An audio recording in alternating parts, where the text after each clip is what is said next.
Assalamualaikum warahmatullahi wabarakatuh. Perkenalkan, nama saya Weli dengan NIM 2315044. Baiklah, di sini saya akan membuat UTS untuk memenuhi tugas mata kuliah Fikih dosen pengampu Muhammad Insan Jauhari MPD.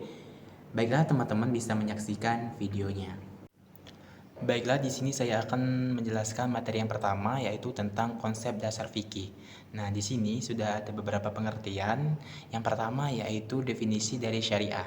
Syariah adalah hukum dan aturan yang ditetapkan oleh Allah Subhanahu wa taala untuk mengatur kehidupan manusia, mencakup seluruh aspek, baik akidah, ibadah, akhlak maupun muamalah.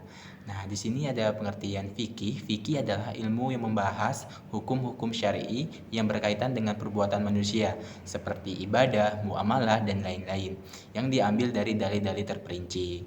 Selanjutnya yaitu pengertian dari unsur fikih adalah ilmu yang mempelajari kaidah dan metode dalam istinbat atau menyimpulkan hukum dari dalil-dalil syar'i. Selanjutnya yaitu ruang lingkup fikih. Fikih itu dibagi menjadi dua. Yang pertama yaitu fikih ibadah dan fikih muamalah. Fikih ibadah ialah fikih yang mengatur hubungan manusia dengan Tuhannya, seperti salat, zakat, haji, dan sebagainya. Sedangkan fikih muamalah adalah fikih yang mengatur hubungan manusia dengan manusia lain, seperti ketentuan jual beli, sewa menyewa, perkawinan, jinayah, dan lain-lain. Materi yang kedua yaitu sejarah perkembangan fikih. Ada beberapa masa. Yang pertama yaitu masa Rasulullah. Pada masa ini, fikih dibangun langsung dari wahyu yang berupa Al-Quran dan hadis. Rasulullah berperan sebagai pembuat hukum, penafsir, dan penegak hukum Islam. Setiap permasalahan hukum diselesaikan langsung oleh beliau, baik melalui wahyu yang diturunkan melalui ijtihad Nabi. Fikih pada masa ini masih bersifat sederhana dan belum disusun secara sistematis. Selanjutnya masa sahabat. Setelah wafatnya Rasulullah, tanggung jawab perkembangan hukum Islam beralih kepada para sahabat. Mereka menggunakan Al-Quran, hadis, ijma atau kesepakatan, dan kias atau analogi untuk menjawab persoalan baru. Beberapa sahabat terkenal seperti Abu Bakar, Umar bin Khattab, Utsman bin Affan, dan Ali bin Abi Thalib yang memberikan fatwa. Pada masa ini, fikih mulai berkembang seiring dengan perluasan wilayah Islam dan munculnya berbagai masalah hukum baru. Selanjutnya, masa Iman Mazhab Fikih. Periode ini berlangsung pada abad kedua hingga keempat Hijriah. Fikih mengalami perkembangan pesat dengan munculnya sebagai mazhab fikih seperti mazhab Hanafi, Imam Abu Hanafi, mazhab Maliki, Imam Malik bin Anas, mazhab Syafi'i, Imam Muhammad bin Idris al-Syafi'i, dan mazhab Hambali, Imam Ahmad bin Hanbali. Setiap imam mazhab mengembangkan metode ijtihad yang menyusun kaidah fikih berdasarkan Al-Quran, hadis, ijma, kias, dan sumber-sumber lainnya. Periode ini menghasilkan kitab-kitab fikih yang menjadi rujukan utama umat muslim. Yang terakhir yaitu masa kontemporer. Fikih pada masa ini terus berkembang untuk menjawab tantangan zaman seperti isu-isu teknologi, biotika, ekonomi, syariah, dan hubungan internasional. Lembaga-lembaga seperti Majelis Ulama, Organisasi Konferensi Islam, OKI, dan Dewan Fatwa di berbagai negara berperan penting dalam merumuskan hukum Islam yang sesuai dengan konteks modern. Ijtihad kolektif, ijtihad jama'i menjadi salah satu metode penting untuk menghadapi kompleksitas masalah kontemporer. Baik, materi ketiga yaitu tahoroh. Pengertian tahoroh. Tahoroh secara bahasa berarti bersuci atau bersih dari kotoran. Secara istilah, tahoroh adalah upaya membersihkan diri dari hadas dan najis agar layak melaksanakan ibadah, seperti sholat.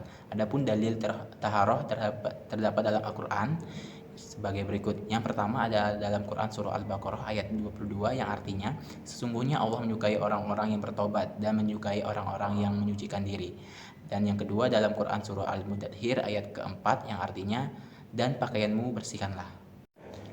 Adapun urgensi tayamum, wudu, dan mandi wajib. Yang pertama yaitu tayamum. Tayamum adalah bersuci menggunakan debu atau tanah suci sebagai pengganti wudu atau mandi wajib ketika tidak ada air atau ada halangan untuk menggunakannya. Adapun syarat syah tayamum. Yang pertama tidak ada air atau tidak bisa menggunakannya. Yang kedua menggunakan debu yang suci. Yang ketiga telat masuk waktu sholat. Yang keempat mengetahui tata cara tayamum. Yang kedua yaitu wudhu. Wudhu adalah proses bersuci dengan menggunakan air untuk membasuh anggota tubuh tertentu seperti wajah, tangan, kepala, dan kaki sebelum melaksanakan ibadah seperti sholat. Adapun syarat syah wudhu, yang pertama Islam dan berakal, yang kedua menggunakan air yang suci dan mensucikan. Yang ketiga tidak ada menghalangi air ke kulit seperti cat ataupun kotoran tebal. Yang terakhir yaitu mengetahui rukun wudhu. Yang ketiga yaitu mandi wajib. Mandi wajib adalah mandi untuk menghilangkan hadas besar dengan membasuhi seluruh tubuh. Wajib dilakukan setelah terjadi hal-hal tertentu seperti haid, nifas, dan junub. Adapun syarat syah mandi wajib, yang pertama ada Islam dan berakal, yang kedua menggunakan air suci dan mensucikan, yang ketiga tidak ada najis atau penghalang di tubuh, yang terakhir yaitu meratakan air ke seluruh tubuh. Materi keempat, salat. Salat adalah ibadah berupa rangkaian perkataan dan perbuatan yang dimulai dengan takbiratul ihram dan diakhiri dengan salam, dilakukan sesuai dengan syarat dan rukun tertentu sebagai bentuk ketaatan kepada Allah. Adapun syarat syah salat sebagai berikut. Yang pertama Islam, hanya diwajibkan kepada orang muslim. Yang kedua berakal, tidak sah bagi orang yang gila atau tidak sadar. Yang ketiga yaitu suci dari hadas besar dan kecil, harus berwudu atau mandi wajib. Yang keempat suci badan, pakaian, dan tempat salat dari najis. Yang kelima menutup aurat laki-laki dari pusar hingga lutut, perempuan seluruh tubuh kecuali wajah dan telapak tangan. Yang keenam masuk waktu salat dilaksanakan dengan waktu yang ditentukan. Yang ketujuh menghadap kiblat arah Ka'bah di Mekah. Yang terakhir yaitu niat dilakukan dalam hati sesuai dengan jenis sholat. Macam-macam sholat fardu dan tata cara pelaksanaannya. Macam-macam sholat fardu ada beberapa. Yang pertama yaitu sholat subuh. Sholat subuh adalah sholat fardu yang terdiri dari 2 rakaat dilakukan saat waktu fajar hingga sebelum terbit matahari. Yang kedua sholat zuhur. Sholat fardu yang terdiri dari 4 rakaat dilaksanakan setelah matahari tergelincir dari tengah langit hingga menjelang waktu asar. Yang ketiga yaitu sholat asar. Sholat fardu yang terdiri dari 4 rakaat dilaksanakan pada waktu sore hari, yaitu setelah lewat waktu sholat zuhur hingga menjelang matahari terbenam atau waktu maghrib. Yang keempat yaitu sholat maghrib. Sholat fardu yang terdiri dari 3 rakaat dilaksanakan setelah matahari terbenam hingga menjelang waktu isya. Yang terakhir yaitu sholat isya adalah sholat fardu yang terdiri dari 4 rakaat dilaksanakan pada waktu malam hari setelah terbenamnya matahari hingga tengah malam. Macam-macam sholat sunnah. Yang pertama yaitu sholat sunnah rawatib. Sholat sunnah yang dilakukan sebelum atau sesudah sholat fardu, misalnya 2 rakaat sebelum subuh, 4 rakaat sebelum zuhur, 2 rakaat setelah maghrib, dan 2 rakaat setelah isya. Yang kedua yaitu sholat tahajud. Sholat sunnah malam yang dilakukan setelah tidur, biasanya setelah tengah malam. Yang ketiga yaitu ada sholat duha. Sholat duha adalah sholat sunnah yang dilakukan pada pagi hari antara terbit matahari hingga menjelang waktu zuhur. Yang keempat ada sholat tahiyatul masjid. Sholat sunnah 2 rakaat yang dilakukan ketika memasuki masjid. Yang terakhir yaitu sholat hajat. Sholat sunnah untuk memohon hajat atau kebutuhan tertentu kepada Allah. Materi kelima yaitu perawatan jenazah. Perawatan jenazah adalah rangkaian tindakan untuk mempersiapkan tubuh orang yang telah meninggal agar siap untuk dimakamkan sesuai dengan ajaran Islam. Perawatan ini meliputi proses memandikan, mengkafani, mensolatkan, dan menguburkan jenazah. Adapun tata cara memandikan, mengkafani, menyolati, dan menguburkan jenazah sebagai berikut. Yang pertama yaitu tata cara memandikan jenazah. Yang pertama yaitu niat untuk memandikan jenazah. Yang kedua membersihkan najis. Bersihkan jenazah dari najis terlebih dahulu. Yang ketiga yaitu memandikan. Mandi dilakukan 3 kali atau lebih jumlah ganjil menggunakan air yang bersih mulai dari tubuh bagian kanan, kiri, dan bagian atas terlebih dahulu. Yang keempat menggunakan sabun dan wewangian atau biasa opsional untuk membersihkan tubuh dan memberi wangi. Yang terakhir yaitu menutup aurat jenazah dengan kain selama.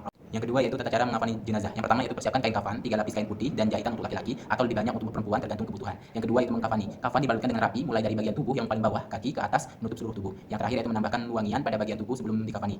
Yang ketiga yaitu tata cara menyolati jenazah. Yang pertama yaitu posisi jenazah. Jenazah diletakkan di depan imam dengan kepala menghadap kiblat. Yang kedua niat, meniatkan salat jenazah dalam hati. Yang ketiga takbir, mengucapkan Allahu Akbar dan mengikuti rukun salat jenazah, membaca doa setelah takbir seperti doa untuk jenazah, umat Islam dan pemimpin. Yang terakhir yaitu salam, mengucapkan salam setelah doa.